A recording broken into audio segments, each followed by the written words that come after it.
Mister সেনগুপ্তের অ্যাসিস্ট্যান্টের সাহায্যে ছদ্মবেশ ধরে স্বপ্না এবং আসল অপরাধীকে ধরে উচিত শিক্ষা দিয়ে আদালতে হাজির করল শুভলক্ষ্মী আর মিসেস গুহ। ভয় পেয়ে যায় আকাশ এবং মিস্টার সেনগুপ্ত। হ্যাঁ বন্ধুরা, এমনটাই দেখতে পাবো আজকের পর্বের রিভিউতে। শুভলক্ষ্মী রাত্রি করে বাড়ি ফিরে ফোনে কারোর সঙ্গে একটা বলছিল যে আজকে রাতের ভেতর যেভাবেই হোক আমি বের হব, আপনি আমার জন্য অপেক্ষা করবেন। আর সেই সময় শিবন্তিনীর দরজা খুলতে দেখেই চমকে ওঠে শুভলক্ষ্মী। শুভ বলে, মা তুমি এখনো ঘুমাওনি? শিবন্তিনী বলে, কি করে ঘুমাবো, মেয়ে বাহিরে আর মা ঘুমাবে? তুই তো কারো কথা শুনবি না বলে ঠিক করেছিস, তাই আমিও কি কারো কথা শুনবো নাকি? সেই জন্যই তোর জন্য অপেক্ষা করছি, আয় ভেতরে আয়। এই বলে শুভকে ভেতরে এনে খাবার হাতে দিচ্ছে। বলে, খাবারটা খেয়ে আমার ঘরে চলে আসবি, তুই আমার সঙ্গে ঘুমাবি। একথা শুনে চমকে ওঠে শুভ। শুভ বলে, মা আমি তোমার সঙ্গে ঘুমাবো, এটা কি করে হতে পারে? আর তখনই শিবন্তিনী বলে, কেন, তুই যখন ঠিক করেছিস তুই আমার কোনো কথা শুনবি না, তবে আমি তোকে কেন পাহারা দিব না? আমি না আগে থেকেই তোকে টাইট দেওয়া উচিত ছিল, সেই জন্যই তুই এরকমটা হয়েছিস শাসন না করতে করতে। তাই বেশি কথা না বাড়িয়ে খাবারটা খেয়ে এবার আমাকে উদ্ধার কর। আর হ্যাঁ, ফ্রেশ হয়ে কিন্তু আমার ঘরে চলে আসবি, তুই আমার সঙ্গে ঘুমাবি। শুভ তখন মনে মনে বলে, আমি তাহলে আজকে রাতে বের হব কি করে?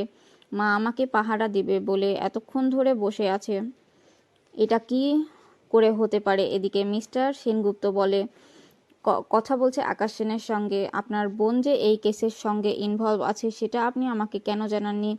আপনার বোন তো আসল অপরাধী, সেটা আমি জানতে পেরে গেছি। আর তখনই আকাশ বলে, দেখুন একদম বেশি কথা বলবেন না, আমি যেটা বলেছি শুধু সেটাই করবেন। আমি যেটাই চাই সেটাই হবে। আমি চাই আদ্রিত রয় যে কোনোভাবে ছাড়া না পায়, আদ্রিত রায় যে যেন অপরাধী বলে প্রমাণ হয়। আর তখনই মিস্টার সেনগুপ্ত বলে, তার জন্য তো আপনার বোনকে ঘরে আটকে রাখতে হবে, না হলে কিন্তু যে কোনো সময় আপনার বোন ফেঁসে যেতে পারে। আপনার বোন যদি আদালতে আসে সত্যিটা বলে তবে কিন্তু ফেঁসে যাবে। আর তখনই কেউ একজন দরজায় কলিং বেল বাজায়। এটা শুনে ভয় পেয়ে যায় আকাশ। আকাশ বলে, আবার শুভলক্ষ্মী নয় তো? ওদিকে শুভলক্ষ্মী ছটফট করছে বাড়ি থেকে বের হওয়ার জন্য। শিবন্তিনী কিছুতেই ঘুমাচ্ছে না। শিবন্তিনী বলে, কি হলো, তুই এত ছটফট করছিস কেন? ঘুমা শুভ। শুভ তখন বলে, মা জেগে আছো এখনো? মা যদি এভাবে জেগে থাকে আমাকে পাহারা দেয় তবে আমি কি করে বের হব?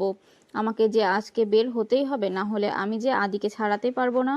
এদিকে আকাশ মিস্টার সেনগুপ্তের সঙ্গে হাত মিলিয়েছে সেই পুলিশ অফিসার বলে, আপনি যা বলবেন আমি সেটাই করব, শুধু মোটা অঙ্কের টাকা দিতে হবে। আকাশ বলে, যা চাইবেন তাই হবে, তবে আমার হয়ে আপনাকে কাজ করতে হবে। মিস্টার সেনগুপ্ত আমার হয়ে কাজ করছে, ঠিক একইভাবে আপনিও আমার হয়ে কাজ করবেন। ওই ভিডিওটা যে সত্যি সেটা আপনাকে প্রমাণ করতে হবে। আর তখনই অফিসার বলে, ভিডিওটা আবার সত্য প্রমাণ করব? একটা মিথ্যে ভিডিওকে সত্যি প্রমাণ করার জন্য তো অনেক খরচা করতে হবে। আর তখনই আকাশ বলে, যা খরচা হবে দরকার আমি করব। ওদিকে শুভলক্ষ্মী ছটফট করছে বাড়ি থেকে বের হওয়ার জন্য। শিবন্তিনী বলে, হ্যাঁ রে, এত রাত করে বাড়ি ফিরলি, এখন কি তোর জন্য একটু ঘুমাতেও পারবো না? একটু ঘুমো। এদিকে শুভ মনে মনে বলে, মা এখনো জেগে আছে, এবার কি করব? আমাকে যে রাতে বের হতেই হবে, যেভাবেই হোক আমাকে আদিকে মুক্ত করতেই হবে।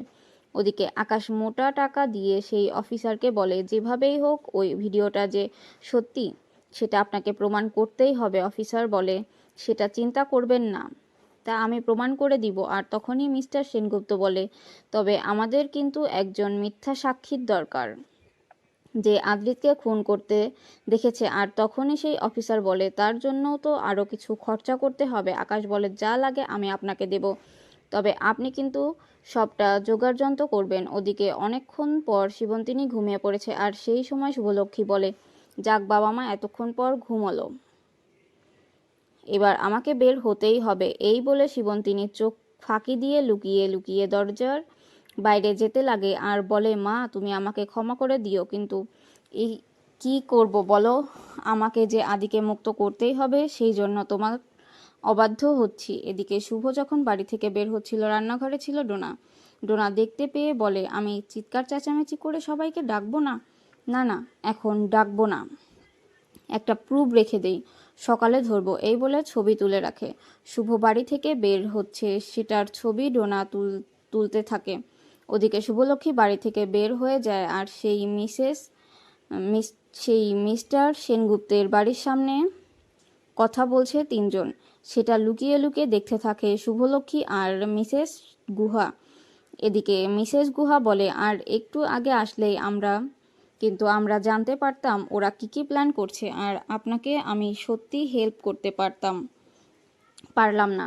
চেয়েছিলাম আজকে আপনাকে হেল্প করব। আর তখনই শুভ বলে, আপনি যে আমার জন্য এতটুকু করেছেন সেটাই বা কজন করে। এই বিপদে আপনি আমার পাশে এসে দাঁড়িয়েছেন, আপনার এই উপকারের কথা আমি কখনো ভুলতে পারবো না। মিসেস গুহ বলে, উপকার করতে পারলাম কই বলুন তো? চেয়েছিলাম তো আজকেই সব প্রমাণ করতে পারবো, কিন্তু সবটা তো করতে পারলাম না। শুভ বলে, আপনাকে একটা কথা বলবো, আপনি আপনার শিক্ষকের বাইরে গিয়ে আমাকে কেন সাহায্য করছেন? আর তখনই মিসেস গুহ বলে, কি করব, আমার ওস্তাদ যে অন্যায় করছে, অপরাধ করছে, আপনার স্বামীকে ফাঁসাতে চাইছে, সেটা আমি জেনেও কি করে চুপ করে থাকি বলুন তো? সেই জন্যই তো ওই রাত্রিবেলা আপনাকে ফলো করেছিলাম। আসলে শুভ যখন রাস্তা দিয়ে হাঁটছিল তখন মিসেস গুহই শুভকে ফলো করেছিল, শুভকে সত্যটা জানানোর জন্য। মিসেস গুহ বলে, আমার স্যার কিন্তু আপনার স্বামীকে বাঁচাতে চাইছে না, উল্টো ফাঁসাতে চাইছে। আকাশ সেনের সঙ্গে হাত মিলিয়েছে আর সমস্ত এভিডিয়েন্স সত্য প্রমাণ করেছে, মানে মিথ্যে এভিডিয়েন্সগুলোকে সত্যি বলে প্রমাণ করেছে, যাতে আপনার স্বামীকে আরও বেশি ফাঁসাতে পারে। আমি আপনাকে আর কিছুই বলতে পারবো না, সাহায্য করতে পারবো না, আমি গেলাম। এই বলে যখনই চলে যেতে লাগে তখন শুভলক্ষ্মী বলে, আপনি সত্যিই আমাকে সাহায্য করতে চান? তবে আমাকে আরেকটু সাহায্য করতে হবে। এই বলে শুভ নিজের প্ল্যানের কথা মিসেস গুহকে জানায়। এদিকে সকাল হতেই যখন মোহনা হবে আর তখনই মোহনার মা বলে, হ্যাঁ রে, তুই এত সকালে কোথায় বের হচ্ছিস? মোহনা বলে, মা, আমাকে যেতেই হবে। আমার আয়ান আমাকে ভুল বুঝছে, কাল রাতে কত কষ্ট করে ওর সঙ্গে দেখা করেছি, তাই আজকে আমাকে যেতেই হবে। আর তখনই আকাশের মা বলে, আচ্ছা ঠিক আছে, তুই যাবি, তবে তার আগে একটু শরবত তো খেয়ে যা। আর সকাল সকাল বের হচ্ছিস, খালি পেটে কি করে বের হোস বলতো? আর তখনই মোহনা বলে, ঠিক আছে, দাও তবে। এরপর ঘুমের ওষুধ মিশিয়ে মোহনাকে সেই শরবত খাইয়ে দেয়। মোহনা শরবতটা খেয়ে মাথায় ঝিমঝিম করতে থাকে। আর তখনই মোহনার মা বলে, এই নে, মাথার আর কি দোষ, সারাদিন এত টেনশন করিস না, নে একটু রেস্ট নে, তারপর যাস। মোহনা বলে, হঠাৎ করে এত ঘুম পাচ্ছে কেন? এই বললে মোহনা ঘুমিয়ে পড়ে। এদিকে সেবন্তিনী চোখ খুলে পাশে দেখতে পায় যে শুভ নেই। আর তখনই রাগান্বিত হতে থাকে সেবন্তিনী বলে, শুভ আমার কোনো কথা শুনলো না, আজকে রাতেও বের হয়ে গেল, মেয়েটাকে আজকে একটা উচিত শিক্ষা দিতেই হবে। এই বলে রাগান্বিত হয়ে যখনই ঘর থেকে বের হতে যাবে তখনই শুভ চা নিয়ে শিবন্তিনীর সামনে দাঁড়ায়। শিবন্তিনী মনে মনে বলে, যাক বাবা, একটা রাত অন্তত পাহারা দিয়ে রাখতে পেরেছি। আজকে রাতে শুভ কোথাও যায়নি। আর তখনই ডোনা চিৎকার চেঁচামেচি করে বাড়ি মাথায় তুলছিল। শিবন্তিনী বলে, ডোনার আবার কি হলো? এদিকে শুভ বলে, মাকে তো ম্যানেজ করলাম, ডোনার আবার কি হলো? ডোনা ঘরে এসে বলে, সে কি শুভদি, তুমি এখানে কি করছো? তুমি তো রাতের বেলা বাড়ি থেকে বের হয়ে গেছিলে। আর তখনই সবাই মিলে বলে, কি বলছিস তুই এসব? শুভ তো আমার সঙ্গেই ঘুমাইছিল। ডোনা বলে, মা, আমি মিথ্যা বলছি না, আমার কাছে প্রুফ আছে। দেখো, শুভদি যখন বাড়ি থেকে বের হয়ে যাচ্ছিল আমি ছবি তুলে রেখেছি। আর এটা দেখে শিবন্তিনী শুভকে বলে, হ্যাঁ রে, আমি তোর মুখ থেকে সবটা শুনতে চাই, এটা কি সত্যি? আর তখনই শুভ বলে, হ্যাঁ মা, সত্যি। আমার আদিকে বাঁচানোর জন্য আমাকে সব কিছু করতে হবে। আমি ঘরে বসে থাকলে আমার আদিকে বাঁচাতে পারবো না, তাই আমি তোমাদের কথা শুনতে পারবো না। তোমরা যদি আমাকে এভাবে ঘরে আটকে রাখো, আমি আর আমার আদিকে কি করে রক্ষা করব? তোমরা কি সেটা বুঝতে পারছো না? বুঝতে পেরেও কেন চুপ করে থাকো বলো তো? তাই আমাকে বাধা দিও না, আমি আমার আদিকে বাঁচাতেই। এরপর দেখা যাবে মিসেস গুহর সঙ্গে মিলে আবারও ছদ্মবেশ ধরে সেই হসপিটালে যায় শুভ আর বাবলুকে ফলো করতে থাকে। মিসেস গুহ বলে, আচ্ছা, আমরা বাবলুকে কেন ফলো করছি? আর তখনই শুভ বলে, আমরা বাবলুকে ফলো করছি এই জন্য যে বাবলুকে ফলো করলে স্বপ্নার ব্যাপারে সত্যটা জানতে পারবো। এরপর ছদ্মবেশ ধরে বাবলুর পিছু করতে থাকে মিসেস গুহ আর শুভলক্ষ্মী। বাবলু চলে আসে স্বপ্নার সঙ্গে দেখা করতে। স্বপ্নাকে দেখে সব সত্যটা বলে আর বলে, জানিস তো, আজকে রাতে মনে হয় আমাকে কেউ ফলো করছিল। দেখতে পেয়েছে। আমার ভীষণ ভয় লাগছে। এই কথা শুনে স্বপ্নাও ভয় পেয়ে যায়। আর তখনই জানালার কাছে এসে সবটা ভিডিও করছিল শুভলক্ষ্মী। এরপর ভিডিও করা শেষ হলে শুভলক্ষ্মী বলে, বাবলু আমার কথাই বলছিল স্বপ্না, এবার যে তোদের বাঁচার আর কোনো পথ নেই। এবার তোরা কোথায় পালাবি? এবার আর কোনো পালানোর রাস্তা নেই। তাই সত্যিটা স্বীকার করে নে। যদি সত্যিটা স্বীকার না করিস, আমার কাছে সমস্ত প্রুফ আছে। এবার পালানোর রাস্তা বন্ধ।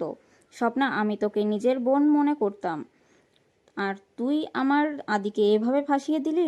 আর তখনই শুভর কথাগুলো শুনে ভয় পেয়ে যায় স্বপ্না। তো বন্ধুরা, কেমন লাগলো আজকের পর্বটি অবশ্যই কমেন্ট করে জানাবে। পরবর্তী পর্ব পেতে আমাদের চ্যানেলটি সাবস্ক্রাইব করে পাশে থাকবে। ধন্যবাদ।